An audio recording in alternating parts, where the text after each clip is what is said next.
Hey, Hey, what's up, everyone? This is Jason Tucker, and this is WPwatercooler's episode number 257. Today's topic is how to submit a winning WordCamp talk.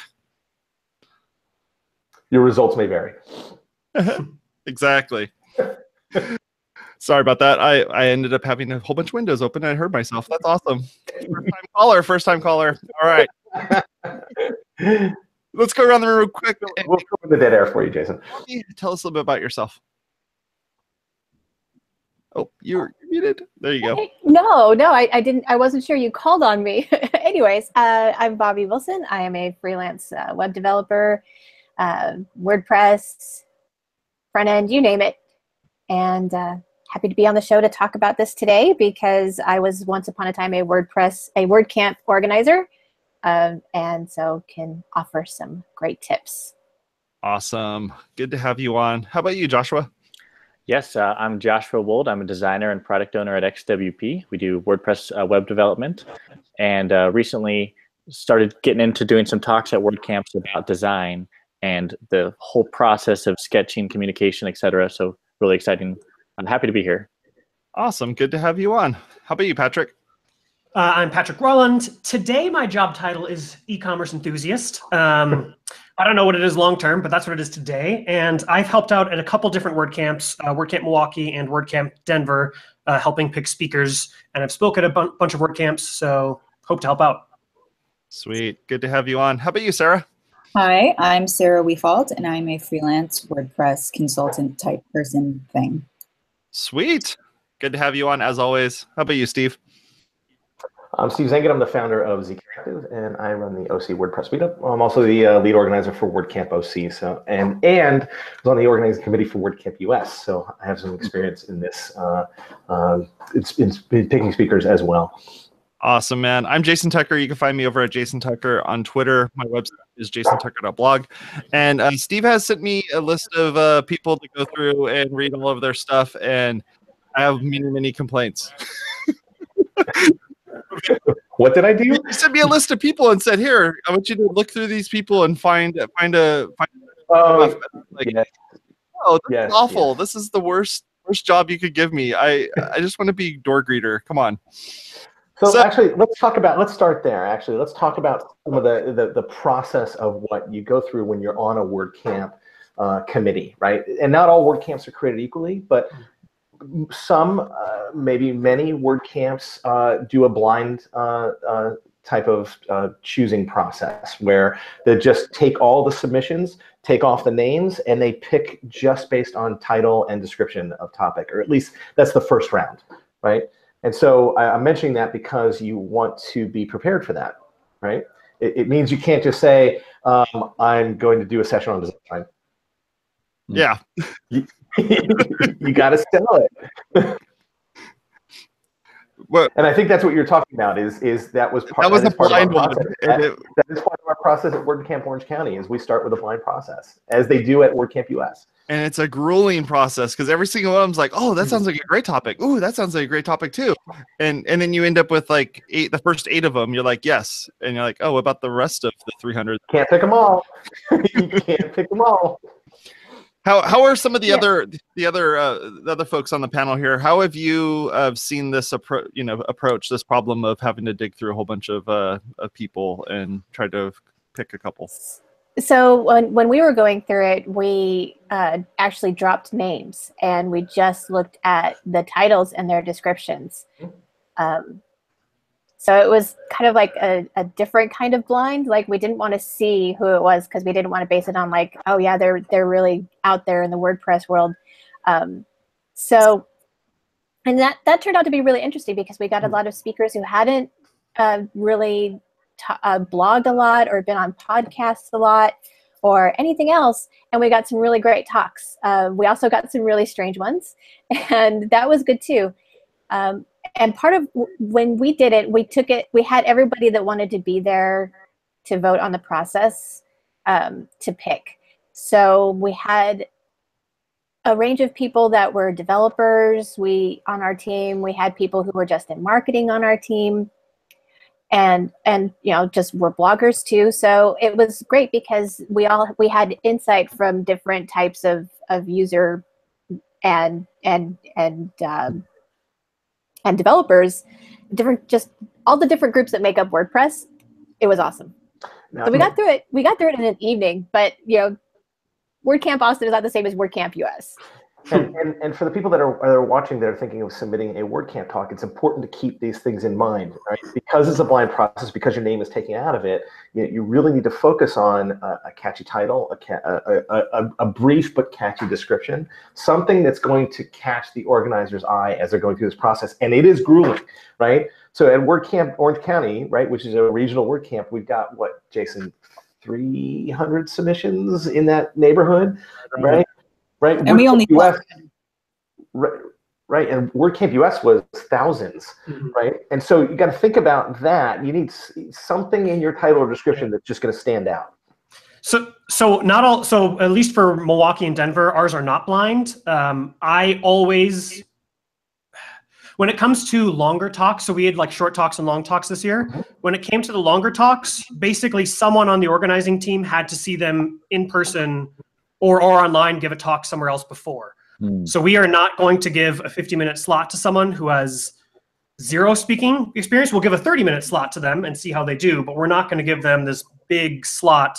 So you need to speak at a meetup, at a previous WordCamp, online, at a webinar, somewhere. And even if you, so for us, what's important is in your description, mention those things.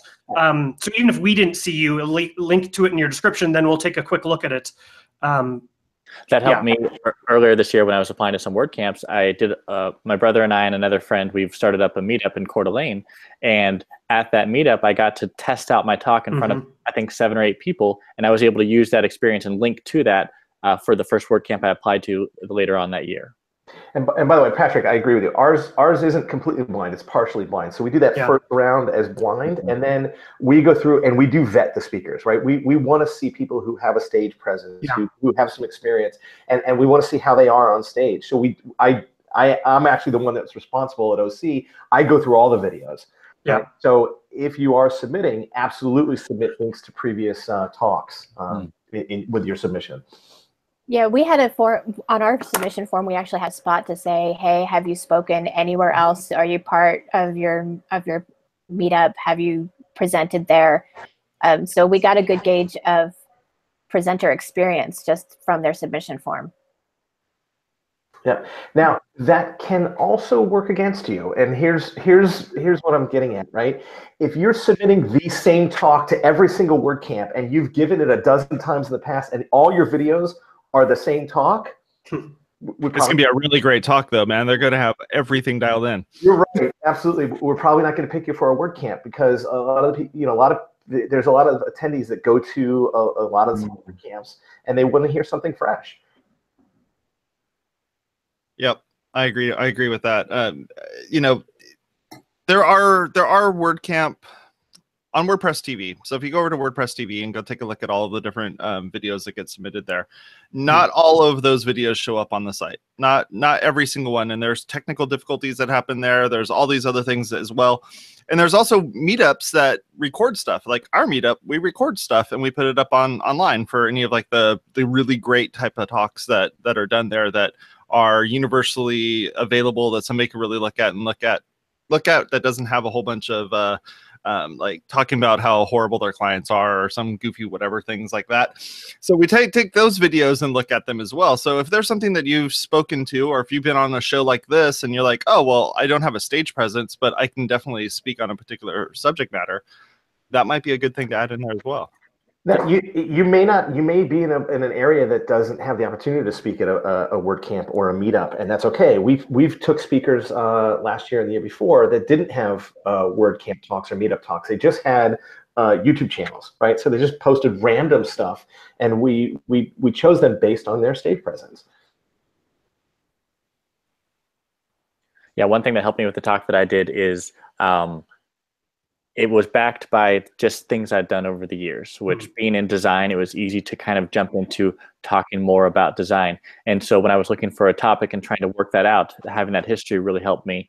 And I think I applied to 6 WordCamps, and then I got accepted to 3 of them. I was like, oh, wow, okay, I wasn't expecting that. I thought I'd get accepted to 1 of them. And yeah, that was a lot of fun.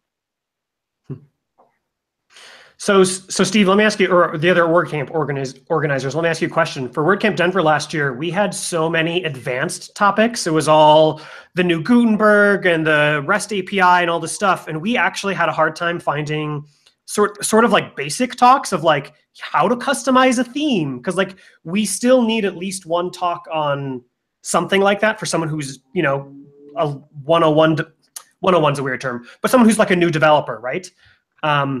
And I think for us, sometimes we see holes in like actually entry-level talks. Mm-hmm.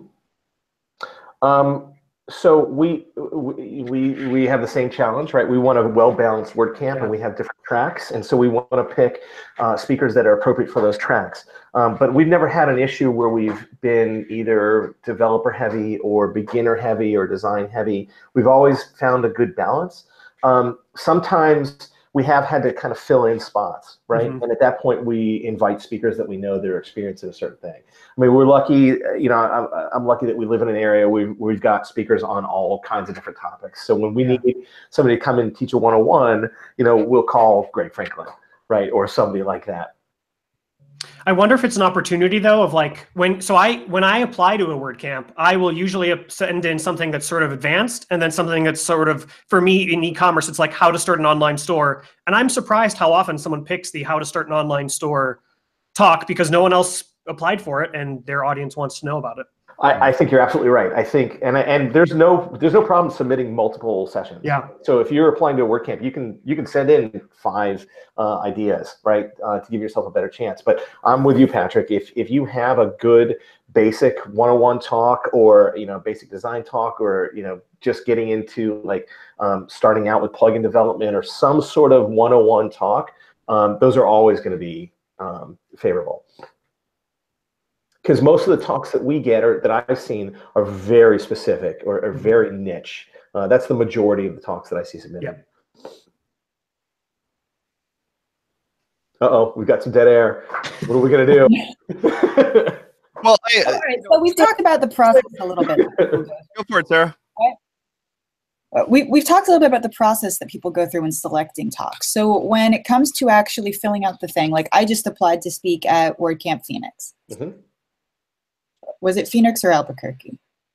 I think it's got to be Phoenix. There's one of them coming up, yeah. Probably Phoenix. I was looking at Albuquerque for sure, though, but they may have already announced. Anyway, so that was a little nerve-wracking because I feel like I haven't submitted a talk in a minute because I've been on organizing boards. So, I mean, even though that application is already flown, what's something that I could have put in there to make me stand out? Well, I thought it was more like a resume thing, isn't it?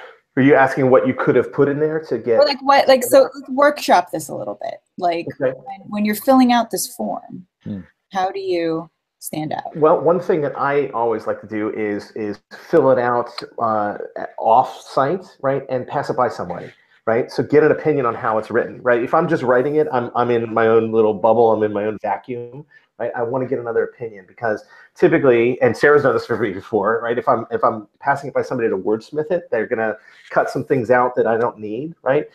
Brief is really what's important, right? So you want to get your point across in as few words, as few sentences as possible, because again, the reviewers have hundreds of talks that they're reviewing. So you want to be brief, you want to be to the point, and if possible, you want to be catchy or funny, right?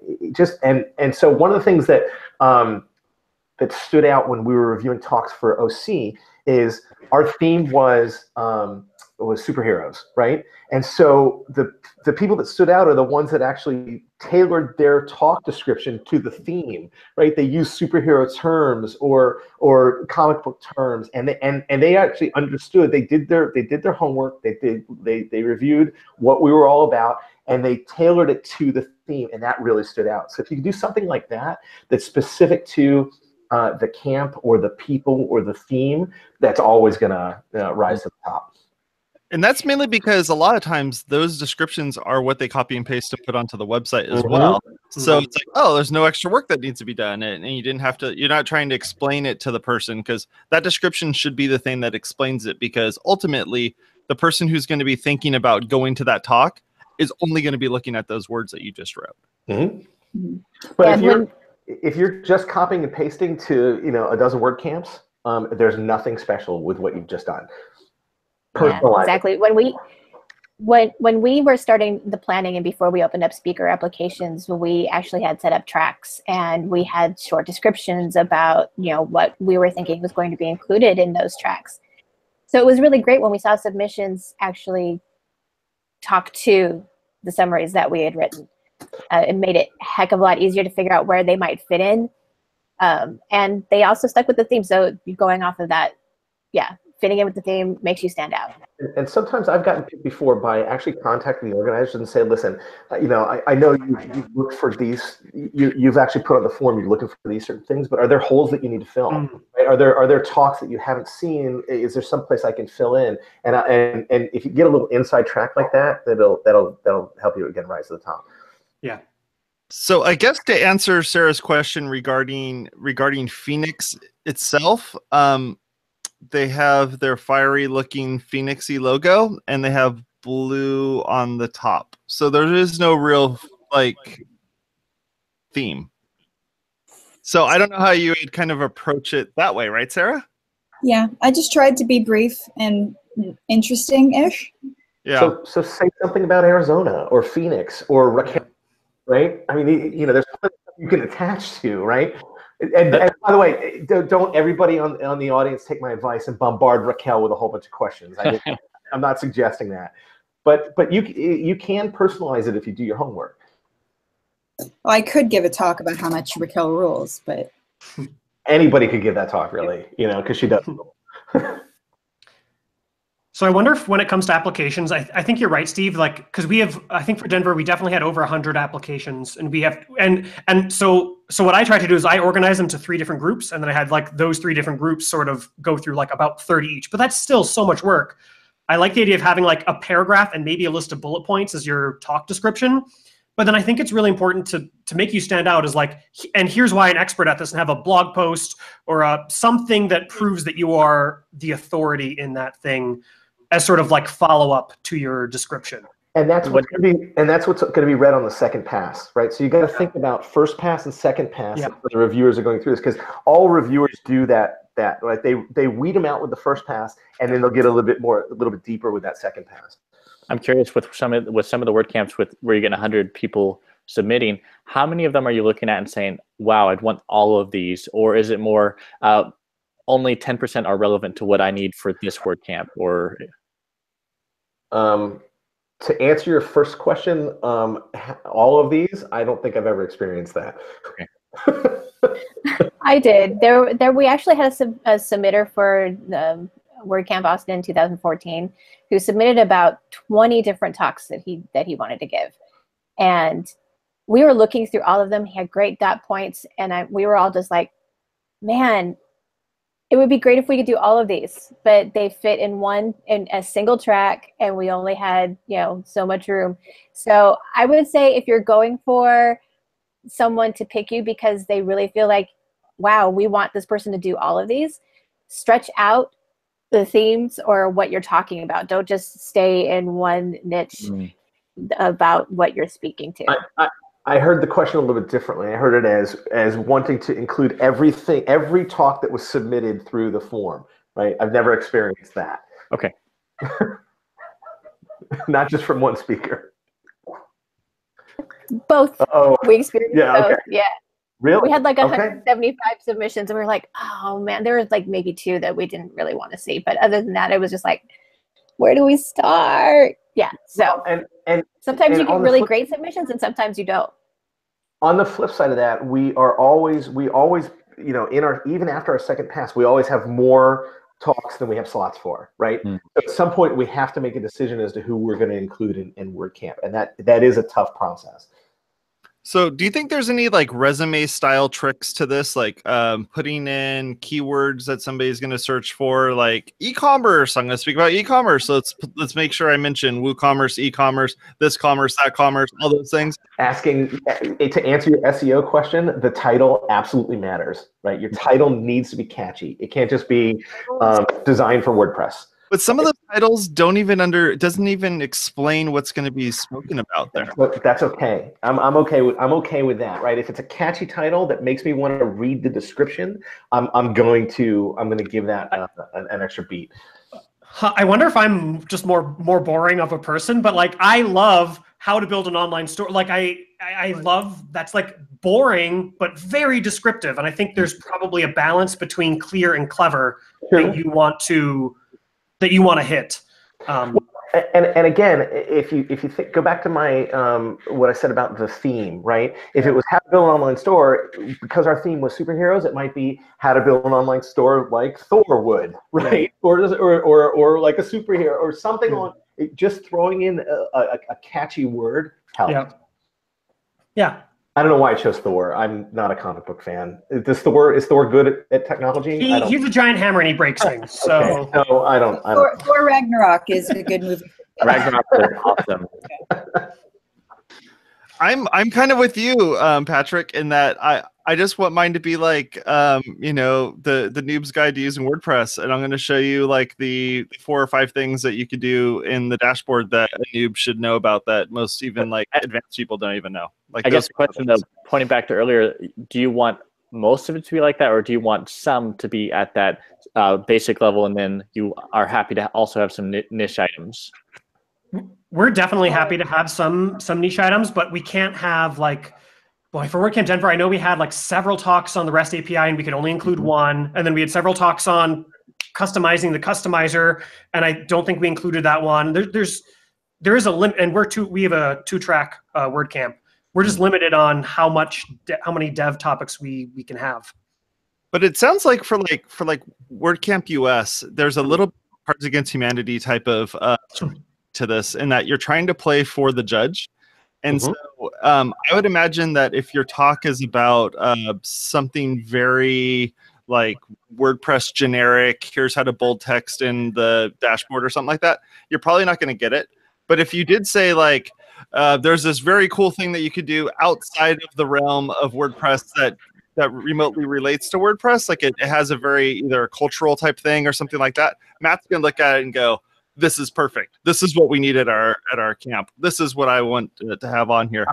And I think it feels like that Cards Against Humanity type of playing to the judge type of thing that you need to have happening there. I'm curious how long the talk is on bolding text inside of the dashboard. Is that a lightning talk, or is that a full 45 minutes?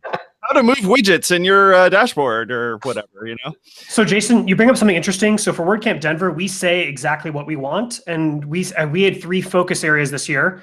Well, I can't remember them because it was so long ago, but it was like we want to focus on, I think, 8, like building a company. We want to focus on design and I think development. So like those are the 3 main things. And I think maybe last year we had a focus on marketing, so that then when you see a focus on marketing, you should submit SEO talks. When you see a focus on design, submit design talks.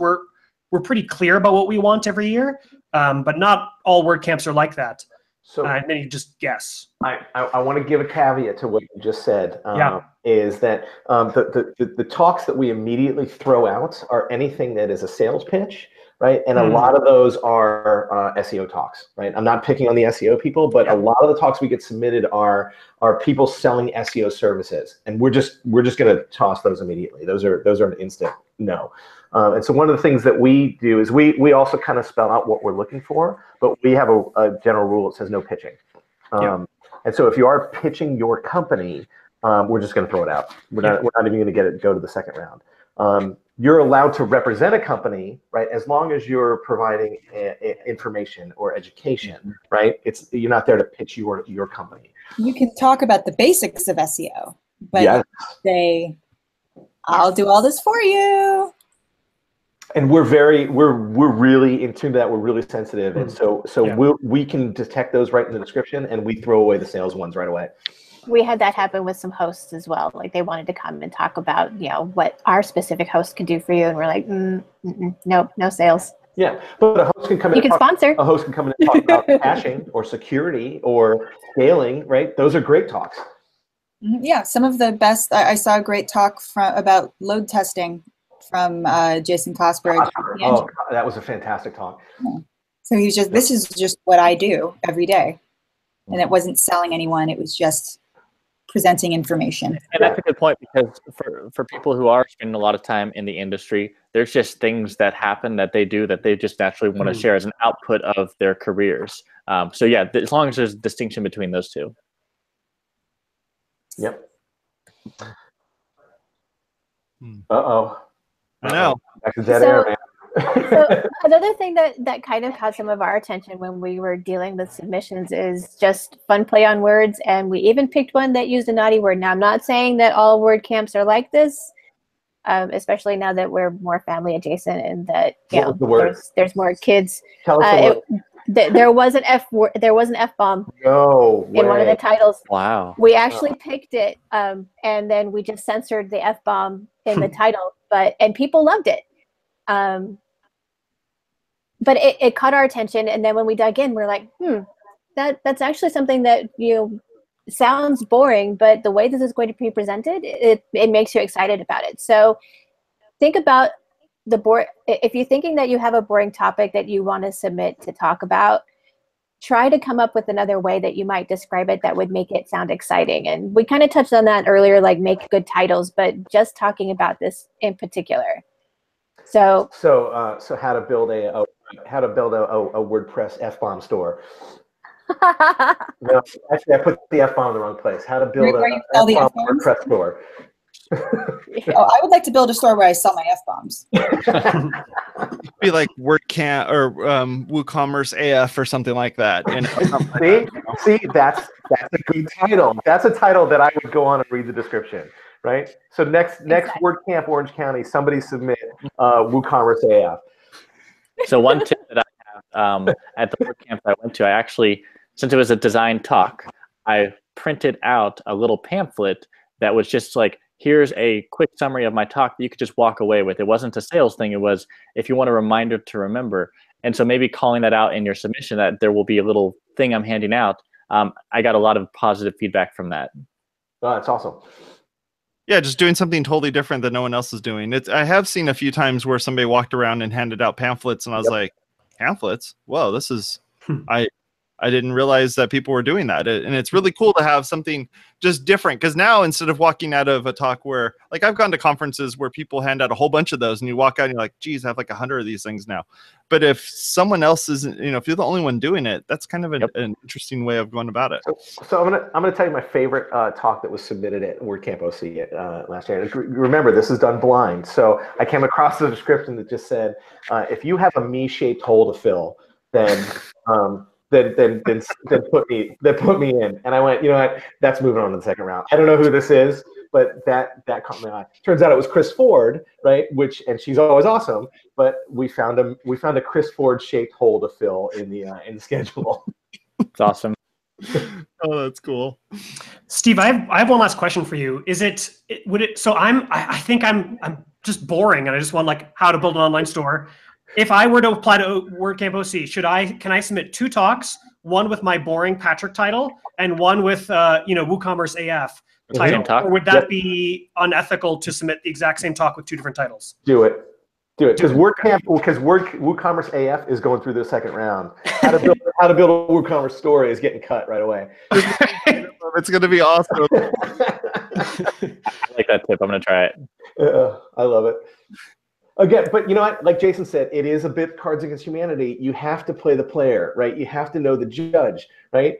And if you see me on the water cooler, you know what I'm kind of going to be attracted to with how you title things. Not all WordCamps are created equally, right? So understand your audience when you're submitting a talk. Awesome. Well, that is a word to live by. How about that? So go over to our at WPwatercooler.com. Click on the links there to subscribe. If you enjoyed this content, hit the little thumbs up button and hit some likes or any of those little really cool things that are on the site that you can share with other folks. We'd really appreciate it. If you have a friend who's looking to submit a WordCamp talk, feel free to share this video with them. We would really appreciate that. Anyhow, thank you all for being on the show with us, and you have a good rest of your day. Talk to y'all later. Bye-bye. Cheers.